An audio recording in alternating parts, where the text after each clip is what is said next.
How are we getting on, folks? I suppose I may as well introduce the new system. We've been, I suppose, looking to upgrade, looking to, I suppose, expand and get bigger and better. And this is exactly it. We're slowly but surely starting to build up the office. Um, and obviously with the new HD camera and the new microphone as well, it's definitely starting to look up. We're really pushing for the 1,000 subscribers now, and hopefully, look at things are going to get bigger and better in time to come. Now, look at there today was very, very impressive. Look at four winners and two places. I know. Look at Concertista, we wanted to win, but in terms of reading races and everything else like that, I don't think you could do too much better. Appreciated, absolutely hosed up in the first race. Shishkin in the second, which completed the double. Sapage flew home at 16 to 1. I actually think it might have been 20 to 1 last night.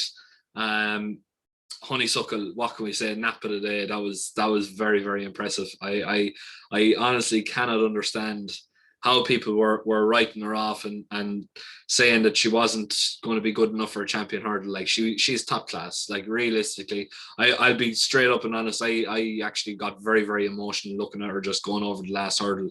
It was just very, very special.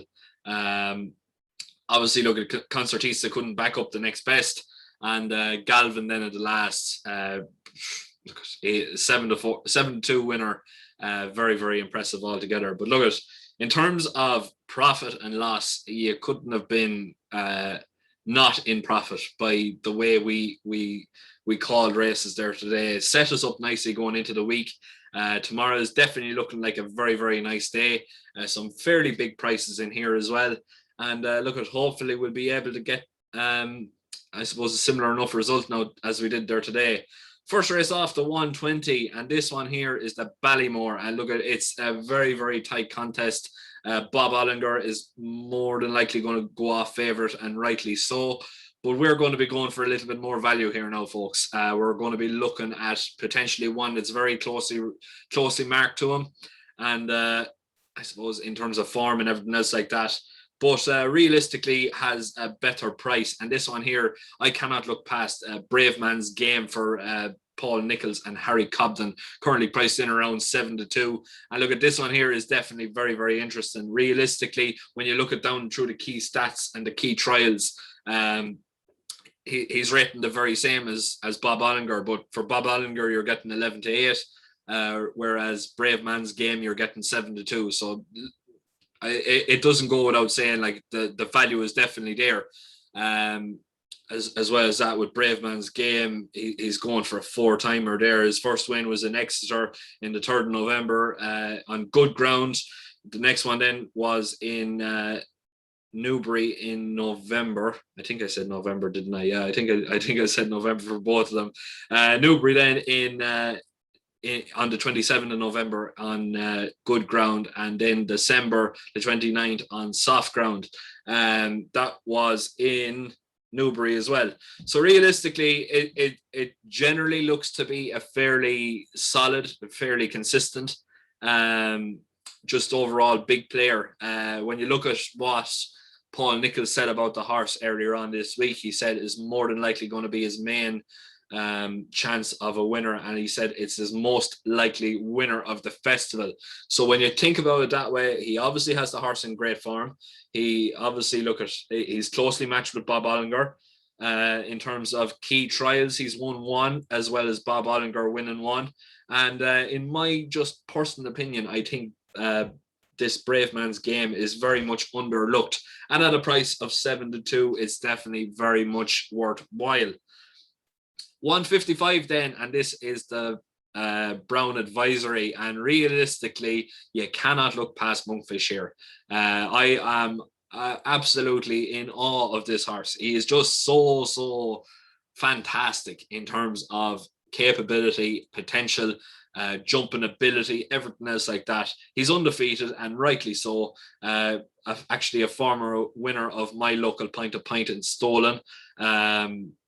That is definitely, look at it tugs on the heartstrings a little bit, for me anyway, especially. But realistically, it should be it should be a very easy winner, and it should, if Brave Man's Game doesn't get us off the mark here, Monkfish certainly should. In terms of value, though, realistically, Monkfish isn't great value. I honestly think the next best of the day is potentially Icladereer for Henry de Bromhead and Rachel Blackmore. Currently priced in around 9-1. I think it might be worth an each way. I just think it's great overall value, and it should be certainly availed of. Potentially, look, it might be a nice it might be a nice forecast, or if you want to add a tricast as well, the big breakaway looks to be the next best out of that then as well. But realistically, you cannot look past Monkfish here. He looks too good. Simple as that. It just looks to be miles too good here, and he should be taking plenty of stopping. Next one then, the 230, and this one here is the first handicap of the day, the Coral Cup. And this one here is going to be my first big price horse of the day, and this one here is going to be going with Sneaky Getaway for the Mullins team, Emmett Mullins and Brian Hayes, currently priced in around 25-1, and realistically this horse has been a revelation. Obviously look at a Cesarewitch winner in Ireland, moved to hurdles then earlier on this year, was a very impressive winner in Punchestown. That was in, I think, a grade 2 event. I'll just check here now, just off the top of my head, I don't know. It actually won its first race in Roscommon, and that was a maiden hurdle, so no, it wasn't that. But it won in Fairyhouse in a novice hurdle, but that was a fairly hot novice hurdle as well, with Facir de Large and Winging a Prayer, Dreaming and Hoping, all of them coming in behind. So realistically, it certainly does tick an awful lot of boxes. When Emmett Mullins goes across the water, he generally has them fairly good, especially for Cheltenham. He's 3 out of 7 in the past couple of weeks, so that's a strike rate of 43%. Brian Hayes obviously coming over here, 2 out of 31 and 6%. Not as good, but look at an each way perspective, 25-1 is definitely great value. Next race then, the 305 Champion Chase.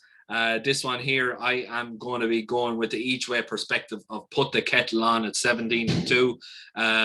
I said it earlier on there this week that, or earlier on this year when I was doing the anti-post videos, that Put the Kettle On was definitely well worth supporting. Obviously, look at the form of former Arkle winners. This mare is 3 out of 3 in Cheltenham. Some very good performances put up. The last day in Leopardstown, it didn't suit her, and Henry de Bromhead has since come out and said it. But obviously, when you look at the Cheltenham form, beat Duke de Geneva, Riders on the Storm, Defi Desai, who was the favourite going into this race last year. Cheltenham then in the Arkle, then he beat Fakir, or she bet Fakir de Dairy, Rouge Vif, Global Citizen, Al Dancer, Notebook, Cashback, Esprit de Large, Marie Banry, Our Merlin, and Brewing Up a Storm. Now look at that form, definitely holds up. Shakin Boursois obviously is the deserving favourite, and rightly so. He has been a revelation, but the one thing that's turning off me is when he goes across the water, he turns into pure Waterford Crystal. It's just one of those things that he's just very, very brittle, and in terms of getting behind him, you'd be slightly concerned a little bit. Now, in terms of I suppose reliability in Cheltenham, you have to look at the course and distance form. Put the Kettle On's a course and distance winner. Politolog, obviously last year's winner. Silas Emery, no. First Flow, no. So Royal is a course and distance winner. Rouge Vif, course and distance winner. And that's about it for the field. But obviously, look, it all depends how Shakin Boursois takes to Cheltenham now tomorrow. I personally would be going against them. I think at an each way perspective, Put the Kettle On is much better value. And Aidan Coleman definitely gets a good tune out of her, and she should be definitely thereabouts in the finish. Now, saying that, I wouldn't put anyone off back in Shakin Boursois. He is definitely the class act of the field, but realistically, I just think that there might be a couple of chinks in the armour, and with the £7 mare allowance then as well, with not only Suckle, Put the Kettle On, that she is going to be definitely a big danger for him here now today. Moving on to the 340 and the cross country chase Easy's Land is 4-5 favourite, and realistically, that's just something you can't ignore. And Easy's Land is the clear favourite here. Coming in here on level weights, I think most of the field, if not all of the field, I think they're all on 11-4. They are. So they're coming in on level weights. And like last year, Easy's Land hit the front and he wasn't caught. Now, if he comes in here in the same form, he's going to win this by 50 odd lengths. Realistically, I think Tiger Roll is past his sell-by date now at this stage. Some neck might have a bit of an each way here, but we were chatting to John McConnell earlier on in the week, and he says he'd need both of Tiger Roll and Easy's Land to be taken out, or else he's going to struggle big time. The fact that it's running off level weights, it's clear as day. Easy's Land is definitely the well-deserving favourite here. I think 4-5. I think you should lump on, folks. This one here should not be beaten. Realistically, it's definitely it's probably not a great price for singles, but maybe double it up with the likes of Monkfish, or maybe something else that's shorter along the way, or maybe later on in the week, maybe the likes of Violin, different things like that. Just trying to think of ways and means to try and make things a little bit more, how would you say, a little bit more valuable, more so than anything else. The next race then, the 4:15. This one here, another handicap here, the Grand Annual. And I'm going to be going with last year's winner, Chosen Mate, at 8-1. I've been on since 12-1 there earlier on there today. I think he's absolutely nailed on. Jordan Gainford, obviously a man in serious form. He couldn't be on a better horse in this race. Realistically, this has been the focus and the main target for this particular horse. It comes alive in Cheltenham. It's simple as that. Absolutely won this race very, very easy last year. I think he's going to be too good for the field here now again. I think 8-1 is great value here, and an each way perspective here, I definitely think he's well worth getting on board. 4:50 then, the last race of the day in the Champion Bumper, and I'm personally going to be going against Kilcruit here, for the simple fact that the statistics of favourites winning this race is slim to none. There's been very, very few favourites actually going on to win this race, and I'm personally going to be going with last year's connections, Sir Gerhard here at 9-4 for Willie Mullins, Rachel Blackmore and Cheveley Park. This one here certainly looks to be taking the biscuit. Earlier on there in the year, this lad was clear favourite and he was talked about to be the next best thing. Now, where things have gone wrong, I don't know, but he's after taking a massive drift in the market. Obviously, look, Kilcruit definitely looks to be the more likelier talented horse. And look at coming from the same connections as appreciated there, you would be definitely thinking that he is definitely well within his rights to be favourite. But just in my opinion, I think there's more value there for Sir Gerhard, who connections definitely think an awful lot of. I think a price of 9-4 is definitely great value. But in terms of value for money, and I'm looking down the card, and there's a couple in here that I do like at bigger prices, double figure prices. One in particular, if the ground stays the same, is Ramillies at 16-1. I think he has an absolute savage chance. Willie obviously thought that Patrick was on the wrong horse the last day in Leopardstown when Kilcruit absolutely hosed up, and Ramillies was in 5th. But this one here, look, it definitely comes into form. I think realistically, when you're looking at it as an each way perspective, it definitely has a serious chance. And when you look at Willie Mullins' horses, and I suppose outsiders in this field, you have to really respect every single Mullins horse here. And I just think at 16-1, he could be a bit of value there for each way perspective. And the next one then is going to be another Willie Mullins one, ridden by nephew Danny. This one here called Grungy at 22-1. Now this one here, I would be siding with of the two outsiders if the rain comes and if the ground starts getting heavier and softer to heavy side. Now it's good to soft at the moment. I wouldn't be backing her at the moment simply because her best form does come on soft to heavy ground. When you look at the way she won in Galway that particular day, beating Champagne Socialist, Petty Dame, Hidden Harmony, Mighty Megsy, Blue Hen, don't have time, Joe's Way or No Way, Awesome Scirocco, Marja, Boomtown Girl, Nana 90, Callagher Rose, Carrigain, Abil, and Miss Ohio. Now, look, that was a very impressive way to win that race. She won that race by 6.5 lengths and in a very easy fashion as well. Just in case the ground starts getting on the heavy side tomorrow, she's definitely in with a bit of a chance. Now, moving on to the Irish racing tomorrow. Down Royal is on board, so we're just going to be flying through these. I'm not going to be going into too much detail on them, just for the simple fact, just to keep numbers up and keep everything ticking over. The first race off, the 1 o'clock, I cannot look past Pont de Garde at a price of 8 to 13. I think he's absolutely nailed on. He should take plenty of stopping. I think Humden Dunsoir is absolutely no value at even money. She definitely wants heavy ground. She's not going to get that tomorrow. The weather's been absolutely unbelievable there today.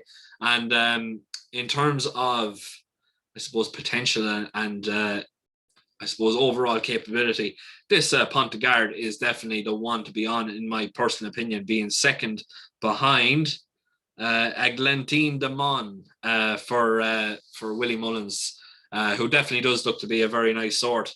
With the strike rate of Joseph O'Brien being 14% as well, is definitely a little encouraging here. 135 then, and this one here I am going to be siding with Rossmore's Pride at 7 to 1 for Jordan Canavan and Christian Del Cross. Look, realistically, this one here is one of the only course and distance winners here. Was back to form when last seen in autumn, when it put in a very solid third in it actually didn't put in It was third in September in Kilbeggan, to No Doubt About It, and Archer Grove. Now, it was a close enough one there. It was 11.5 lengths behind. Put in a fairly decent performance that day. It went on then to be 5th of 18 in Galway in the October meeting. Trying to look through the card. Usain Naughton has been a fairly decent sort.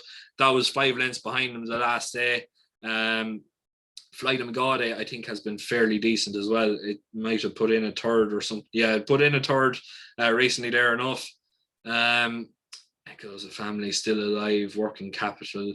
Working Capital has been fairly decent enough. It was second that particular time, next time out. So when you think about it that way, the form has been standing up. And I've been a big fan of Jordan Canavan's for the past number of months now. Obviously, those who have been following the page would certainly know that I helped Jordan Canavan land a bit of sponsorship there for this year. So look at Jordan, if you're listening in, go and do me proud tomorrow. I am absolutely straight behind you, rooting for you, and hopefully you'll be able to get up there and get your head in front. 210 then, the next race of the day, and I cannot look past Shanroe. The money is down. The support is definitely there, and in my opinion, it's going to take all the beating. Definitely looks to be the class act of the race. 11 to 8. It just looks to be a class above here, and realistically, it's going to take an awful lot of stopping here. And I honestly think it's going to be a fairly decent sort in time. Well, I suppose tomorrow, when it goes off, it has to give £8 to the second favourite, Papal Lodge. But realistically, it's good enough to do it, and it should take plenty of stopping, especially with Mr. Barry taking £5 off. I think it's Johnny Barry. I'm not 100% sure, but I could be absolutely butchering it. Next race off, the 245, and I am going to be going with Stansfield here for Ball Trainer and Cormac Abernathy, currently priced in around 10 to 3, and realistically, this one here has a very, very solid chance. Being a local trainer, you have to take note. The money is down, back from 9 to 2 into 10 to 3. A very, very talented chaser. It won a very good chase in, I think it was Cork. Actually, no, it was in Down Royal. So it's a course winner. So the form definitely stands up in the book. It was third in Cork. And realistically, Cormac Abernathy won on this horse the last day in Down Royal. And overall, it should take plenty of stopping. Cormac will know the horse well, takes a valuable £7 off, and he should be definitely one to take note of coming into here now tomorrow. 3:20 then, the next race of the day, the standout horse of the race, the standout horse of the meeting, 2A per me for Noel Mead and Owen Walsh, taking £5 off. This one here has to take the nap of the day tomorrow. It was third in the champion. It was third in the Irish champion chase here in October, and it certainly has been putting in some very decent form.